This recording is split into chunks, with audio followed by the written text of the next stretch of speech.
अस्सलाम वालेकुम। अच्छा, ये जो हम एमसीक्यूज़ करने जा रहे हैं, वैसे इसके आंसर्स तो बुक में भी मौजूद है ना, लेकिन मैं इन आंसर्स को थोड़ा सा एक्सप्लेन करूँगा। तो अगर आप वाकई कुछ सीखना चाहेंगे तो इसमें शायद आपको कुछ सीखने का मिल जाएगा, वरना आंसर्स तो बुक के पीछे भी मौजूद है। ये चैप्टर नंबर 3 के कुछ एमसीक्यूज़ हैं, ये आपके सामने मैं इसको एक्सप्लेन करता हूँ, तो इंशाल्लाह ताला ये आपको याद रह जाएंगे। कह रहा है every polynomial is a rational expression. ठीक है, अब मिसाल के तौर पे मैं एक पॉलिनोमियल लिख लेता हूँ। एक पॉलिनोमियल है 2x² प्लस x प्लस 1। ठीक है, ये एक पॉलिनोमियल है। अच्छा, रैशनल क्या होता है, रैशनल एक्सप्रेशन क्या होता है, ये देख लेंगे। इरैशनल हम बाद में देखेंगे, क्योंकि इसका आंसर जो है ना रैशनल एक्सप्रेशन है। Every polynomial is a rational expression. तो हम थोड़ा सा रैशनल एक्सप्रेशन देख लेते हैं कि वो क्या होता है। अगर रैशनल एक्सप्रेशन ये होता है कि अगर एक पॉलिनोमियल आपके पास है, for example 2x² plus 3x, ठीक है, और दूसरा पॉलिनोमियल, और इसको आप डिवाइड कर देते हैं एक और पॉलिनोमियल से, मिसाल के तौर पे 1x प्लस 3।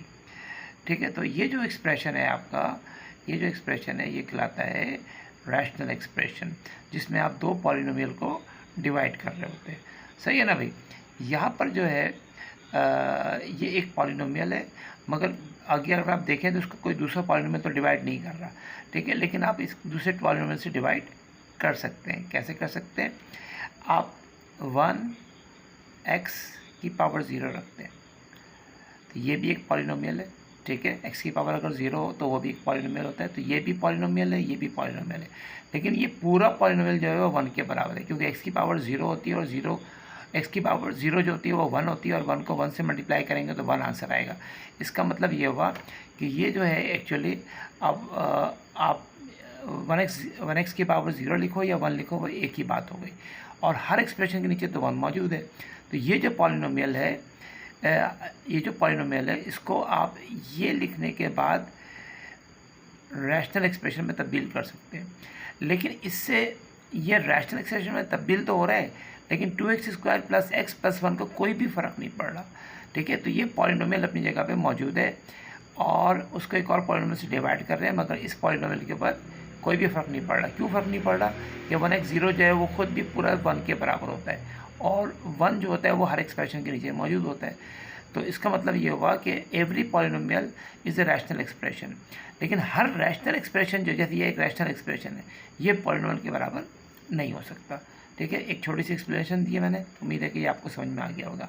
अगला कहते हैं कि a surd which contains sum of two monomial surds is called dash. Surd किसे कहते हैं? अगर कोई नंबर रेडिकल साइन के अंदर आ जाए, कोई नंबर रेडिकल साइन के अंदर आ जाए तो इसको सर्ड बोलते हैं। ठीक है, अगर ऐसे मेरे पास दो टर्म हो जाए तो ये बाइनोमियल सर्ड कहलाएंगे। ठीक है, तो सम ऑफ टू मोनोमियल सर्ड, ये एक मोनोमियल सर्ड है, ये एक मोनोमियल सर्ड है, यानी ये एक सर्ड है, ये एक और सर्ड है। जब ये दो सर्ड्स मिलेंगे तो बाइनोमियल सर्ड्स बनाएंगे, तो इसका ऑप्शन ये है। अच्छा, इसका ऑप्शन आपको मैंने बता दिया, ये रैशनल एक्सप्रेशन है। तो ये जो है the surd which contains sum of two monomials, ये एक सर्ड है, ये एक सर्ड है। ठीक है, और इनका जो सम है वो कहलाएगा बाइनोमियल सर्ड। ठीक है, तो ये आपका बाइनोमियल सर्ड हो गया। उसके बाद नीचे आ जाए, x plus 2y minus 3 is an algebraic expression कहलाएगा। इक्वेशन नहीं हो सकता, क्योंकि इक्वेशन में फिर क्या होता है कि b इक्वल्स टू 0 या 3 या 4 लगता है। इक्वेशन ये हो नहीं सकता। सेंटेंस इसको कहते नहीं है, क्योंकि अंग्रेज़ी में सेंटेंस बोला जाता है। इन इक्वेशन ये हो नहीं सकता, क्योंकि यहाँ पे ग्रेटर देन या लेस देन का साइन नहीं है, तो फिर ये क्या होगा? एक्सप्रेशन होगा। तो x plus 2y minus 3 is an algebraic expression. उसके बाद आ जाइए फोर्थ के ऊपर, द डिग्री ऑफ द, ये एक पॉलिनोमियल है। ठीक है, इसकी डिग्री मालूम करना है, तो डिग्री मालूम करना आसान है। सबसे बड़ी पावर कहाँ पर है? सबसे बड़ी पावर जो है वो y के ऊपर 4 है, तो इसे कहेंगे पॉलिनोमियल ऑफ डिग्री 4। ठीक है, लेकिन एक बात इसमें इंपॉर्टेंट है, वो ये कि अगर मिसाल के तौर पे इस पे यहाँ पे 3 होता, यानी 3x² y³ होता।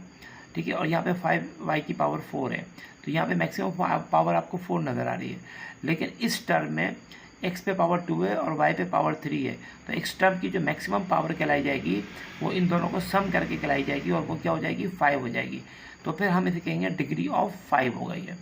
ठीक है, लेकिन ऐसा तो नहीं लिखा हुआ, यहाँ पर 3 तो नहीं है, तो इस पे जो इस टर्म पे जो पावर है वो 3 है, 2 ये और 1 ये खुद। देखिए ये इस पे जो पावर है वो क्या है 1 है, तो टोटल पावर कितनी हो गई 3। यहाँ पे टोटल पावर क्या है 4, तो मैक्सिमम पावर क्या हो गया 4 हो गया। तो हम कहेंगे जो इसकी डिग्री है इस पॉलिनोमियल की वो 4 है।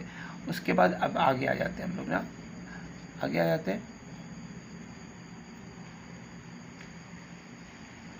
आगे आ जाते हैं आगे आगे आगे आगे आ जाते हैं। ठीक है ठीक है। अब ये जो है ना, ये देखिए ये भी सर्ड है। क्यों सर्ड है? क्योंकि ये रेडिकल साइन के अंदर है। ठीक है ना, तो इसको हम कहेंगे मोनोमियल सर्ड। क्यों? इसमें सिर्फ एक टर्म है।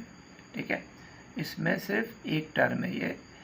ये हमें जाना पड़ेगा एडिट के ऑप्शन में जाना पड़ेगा, मुझे लग रहा है।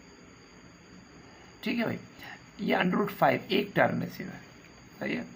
तो ये मोनोमियल सर्ड कराएगा। इसके साथ अगर एक मिसाल के तौर पे ये लिखा आ जाए 3, तो ये बाइनोमियल सर्ड कहलाएगा। इसके 3 के ऊपर भी रूट भी आ जाए तो भी ये बाइनोमियल सर्ड कहलाएगा। अगर रूट ना हो जब भी बाइनोमियल सर्ड कहलाएगा। और अगर सिर्फ एक ही टर्म है, जैसे यहाँ पर एक ही टर्म है √5, तो ये मोनोमियल सर्ड कहलाएगा। सर्ड क्यों कहलाएगा? क्योंकि उसके ऊपर रूट का साइन लगा हुआ है।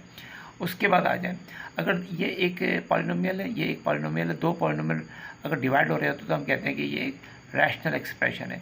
रैशनल एक्सप्रेशन का जब आप डिवाइड करेंगे तो उसका जो आंसर आएगा वो भी एक रैशनल एक्सप्रेशन होगा। ठीक है, उसके बाद यहाँ पे आ जाए, कहते हैं 1/x - y = डैश। तो ये जो है ये किसके बराबर होना चाहिए? आप यहाँ पे देखें, ये देखें आप 1/x - y = डैश। तो ये पहला ऑप्शन है 2x/x² - y², इसके बराबर तो ये नहीं हो सकता। ठीक है, दूसरा ऑप्शन है 2y, इसके बराबर भी नहीं हो सकता। 2y/x² - y, देखें ना ये ऐसे होगा ना, अगर मैं इसको करूँ तो कैसे होगा 2x/x + y, ये खुल जाएगा x + y x - y में। ठीक है, x + y और x - y में खुल जाएगा ये। ठीक है, लेकिन ये फर्दर तो कोई फर्दर यहाँ पे किसी चीज़ से डिवाइड नहीं हो रहा है, तो ये तो ऐसे ही रह जाएगा। तो 7 जो कह रहा है 1/x - y = डैश, तो ये तो कोई भी ऑप्शन में इसमें सूट नहीं कर रहा है। ठीक है, जो बज़ाहिर मुझे लग रहा है कोई भी ऑप्शन इस पर नहीं सूट कर रहा। इसको फिर देखते हैं 1 मिनट के लिए, इसको होल्ड करते हैं। उसके बाद यहाँ पे आ जाए, कॉन्जुगेट ऑफ 2 - √3 इज़ डैश। आपको पता है कॉन्जुगेट में क्या करते हैं, जो सेकंड टर्म होता है उसका साइन को चेंज कर देते हैं। इसको चेंज कर देंगे तो 2 + √3 ये आपका कॉन्जुगेट हो गया। ठीक है, उसके बाद जो है सब्र करें ज़रा सा। अच्छा, अब ये अगला सवाल है। ठीक है, अगले सवाल में क्या लिख रहा है कि ये कह रहा है कि a³ जो है हाँ a³ जो है वो ये एक्चुअली a³ है। ठीक है ना, ये जो है ना ये a³ है, ये गलत हो गया थोड़ा सा। a³ - 3ab a - b - b³ = dash. तो आपको पता है कि a³ - 3a² + 3ab² - b³, ये जो है ये बराबर होता है a - b³ के बराबर होता है। ठीक है, जब आप इसको खोलेंगे ना तो a³ तो आपको ये मिल गया, माइनस प्लस -3a² भी ये मिल गया। ठीक है, माइनस प्लस 3ab² ये मिल गया आपको, और -b³ ये मिल गया। तो इसका मतलब इसका आंसर होगा a - b³। इधर आ जाइए, वो ये कहता है a + b = 5 and a - b = 3, then value of ab। आपको पता है ये 4ab का फॉर्मूला यहाँ पे लगेगा, 4ab = a + b² और माइनस a - b²। ठीक है, ये वैल्यू पुट करेंगे और इसका आंसर आप कैलकुलेट कर लिएगा। ठीक है, ये 5 पे स्क्वायर हो जाएगा, मैं थोड़ा तेज़ काम कर देता हूँ। ये 3 पे स्क्वायर हो जाएगा, इसका मतलब 25 - 9, इसका मतलब 16, और 16 को जब 4 से डिवाइड कर दिएगा तो आपको 4 मिल जाएगा। ये ए बी की वैल्यू हो गई, तो ये इसका ऑप्शन हो गया। ठीक है, उसके बाद ये देखिए, ये कहता है क्वेश्चन नंबर 11 पे आ जाइए। 5 + √15 - 5 - √15, अगर आप इसको a ट्रीट कर लें तो आप इसको भी a बोलेंगे, क्योंकि ये भी 5 है, ये भी 5 है। इसको आप b बोलेंगे, ठीक है, √15 को, तो फिर इसको भी आपको b बोलना पड़ेगा, क्योंकि ये भी √15 है। ये प्लस के साथ है, ये माइनस के साथ है, तो ये ए प्लस बी इंटू ए माइनस बी के फॉर्म में आ जाएगा, ठीक है। और जो कि बराबर होगा किसके, ए स्क्वायर माइनस बी स्क्वायर के।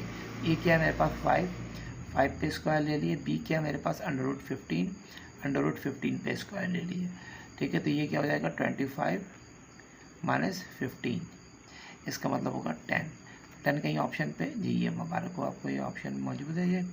उसके बाद ये आपको पता है कि a square plus b square plus c square plus 2ab plus 2bc plus 2ca, अगर आप यहाँ इसको ब्रैकेट में ले लें फॉर एग्जांपल ऐसे,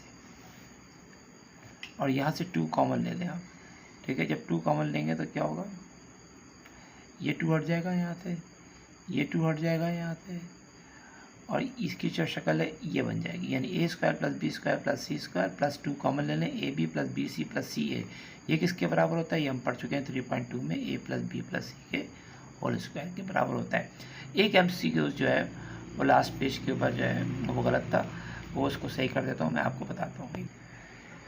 एक्चुअली ये जो सवाल था ना, ये हमारा पिछली बार रह गया था, ये एक्चुअली इनकम्प्लीट था, इसलिए इसका आंसर हमारा मैच नहीं कर रहा था। इसको आप जो है ना वो कर लीजिए, क्या कहते हैं, सिंप्लीफाई कर लीजिए, बहुत आसान है। दोनों के डिनोमिनेटर सेम कर लीजिए, यानी 1/x माइनस वाई, ठीक है। यहाँ पर डिनोमिनेटर में x प्लस वाई था, तो यहाँ पर डिनोमिनेटर में x प्लस वाई से इसको मल्टीप्लाई कीजिए, ठीक है। जब आप इसको x प्लस वाई से मल्टीप्लाई कीजिएगा तो ऊपर भी आपको x प्लस वाई से मल्टीप्लाई करना पड़ेगा, ठीक है। तो लेफ्ट साइड पे ये पहला टर्म का डिनोमिनेटर सेम हो गया पहले फ्रैक्शन में। दूसरे फ्रैक्शन में भी देखें क्या मसला है, यहाँ पे x प्लस वाई तो मौजूद है मगर x माइनस वाई मौजूद नहीं है, तो आप x माइनस वाई जो है यहाँ ले लीजिए आप, ठीक है। जब यहाँ लेंगे तो ऊपर भी मल्टीप्लाई करना पड़ेगा ताकि इक्वलिटी मेंटेन रहे, ठीक है। अब डिनोमिनेटर सेम हो गए, जब डिनोमिनेटर सेम हो गए तो डिनोमिनेटर को आप एक मरतबा लिख लेते हैं, कैसे लिखेंगे, x माइनस वाई और x प्लस वाई, सही है भाई। अब क्या हो जाएगा, ये यहाँ से क्या बचा, अब न्यूमरेटर उतार लें, दोनों न्यूमरेटर से उतार लें आप x प्लस वाई माइनस, और इसको उतारेंगे जब आप ऐसे उतारिएगा x माइनस वाई करके, ठीक है। और इसको माइनस से मल्टीप्लाई करके खोलेंगे, जब आप इसको माइनस से मल्टीप्लाई करके खोलेंगे तो इसकी शक्ल कुछ ऐसे हो जाएगी। फाइनल दे देते हैं इसको x प्लस वाई, इसको भी ब्रैकेट रख लें चाहे तो, वैसे चूँकि हम रफ काम कर रहे हैं तो इतना ज़रूरी नहीं है इसको, minus x plus y upon, और x minus y, x plus y किसके बराबर होता है, x square minus y square के बराबर होता है, ठीक है। तो ये माइनस एक्स और ये प्लस एक्स कैंसिल हो जाएगा, ये बच जाएगा 2y upon x square minus y square. तो 2y किधर है, 2y प्लस का 2y किधर है, प्लस का 2y हो गया, और upon x square minus y square. तो ये आपके सारे सवाल हो गए माशाल्लाह से। उम्मीद है कि आपको ये वीडियो ने किसी हद तक हेल्प किया होगा। अस्सलाम वालेकुम।